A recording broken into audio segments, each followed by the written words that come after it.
So, David, as a former youth pastor, a former high school teacher, now as someone who does research in the academy around youth ministry, particularly around congregational culture in youth ministry, what are you discovering about youth ministry? What should we be thinking about?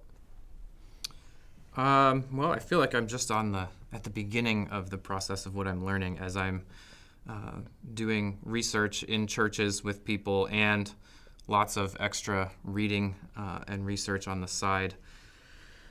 But I definitely think that the congregation creates a culture and an atmosphere that influences young people, whether we know it or not. Mm-hmm. We might think, oh, I'm just this adult in the congregation. I don't have a teenager. I don't teach Sunday school, so their stuff is separate from my stuff. But I think what I'm finding is that that's not actually the case, that different congregations have very different cultures, whether that's the culture around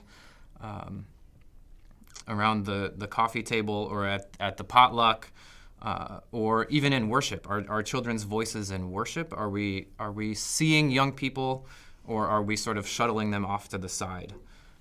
And what I'm discovering is that all of those things actually matter, and that we can think about all of those things, and they can be positive, or they can have positive or negative influence on mm-hmm. young people, and that it's not just one aspect of the young person's spiritual development that can be influenced in churches. I think there's also just social developmental mm-hmm. improvements that or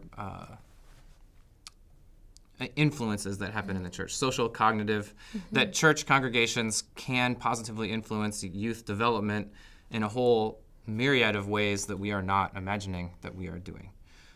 And that a lot of it takes intentionality. I heard a story from a young person. We did a focus group as mm-hmm. part of this research. And we sat for 3 hours, I would say, 2.5 hours, with the young people from 2 different churches, and we talked. And at the end of it, this one young person said to her peers from her church, she said, "You know something, I have gotten to know you better in these last 2 hours than I have in the last 6 months that we were in youth group together." Mm. And I just thought about that, and I think that says something about the kind of ministry that was happening, that it wasn't relational, and it wasn't particularly relevant to who she was and the world that she was growing up in.